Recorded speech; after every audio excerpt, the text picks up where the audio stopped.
Well, here I am again in my basement, where it all started from earlier this year when I had all those informative videos, all the technical stuff. But yeah, it's getting close to the end of the year and getting close to the end of where I can work outside, where I want to work outside. But yeah, this might be the last update of the year, who knows? But here's a few tidbits. Here's the last few tidbits.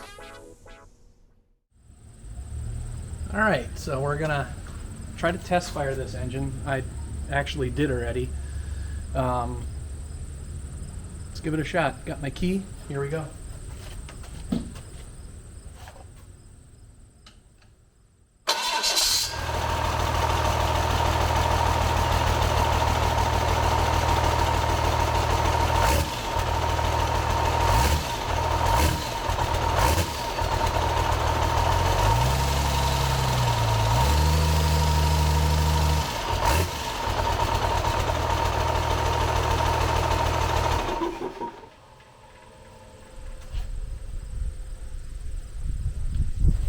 They really are simple. I would imagine a lot of you would be asking why would you test run it? Well, two reasons. First and foremost, my entertainment. Second of all, to bleed the fuel system. I did, if you remember, I did some modifications on the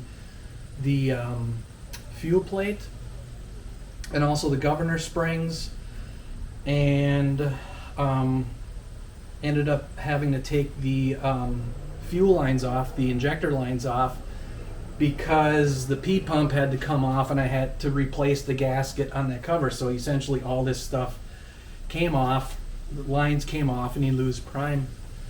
So it's just to get the system primed so I don't have to do it in the RV. And also to check for leaks. I did replace the front seal and the push rod gallery, if that's what you want to call it. There, it was dry and brittle and cracked, and so I figured I'd replace it now while it's out, because it's all going to be easier. And no, this is not a radiator. This is the intercooler, or the charge air cooler. It's massive. But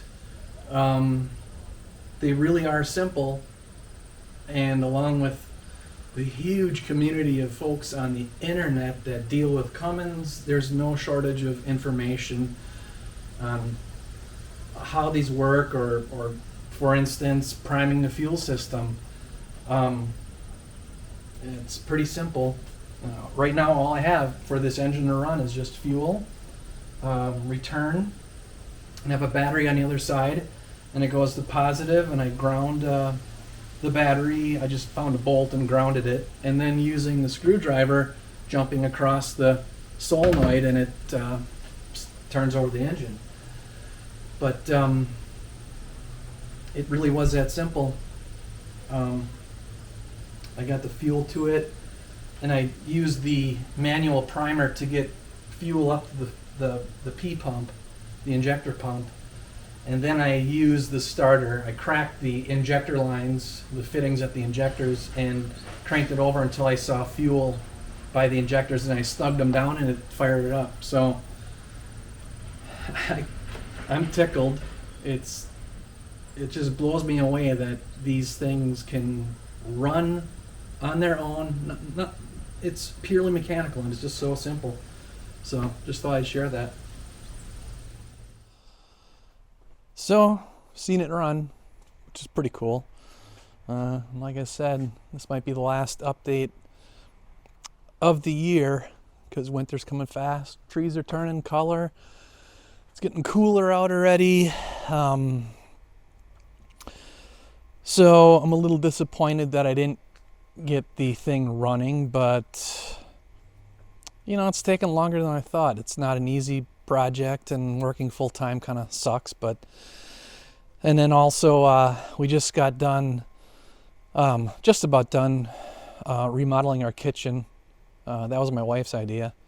I knew that from earlier this spring, but I knew that was gonna take some time, but I did make some decent headway. I mean, got the engine out of the bus and got it test fired, and made some decent progress in here. Made some room for the engine, for the transmission. Maybe I'll get the transmission at least under the RV for the winter. I don't know. And maybe the engine in place and at least on blocks where it's going to sit. Just through measuring and a little bit of discovery on my own, I believe I'll probably have to offset the engine just a little bit to the passenger side, just to make clearance for the air compressor that's on the engine and the P pump, if ever have to work on it, to make it just a little bit more accessible. But that's pretty much it.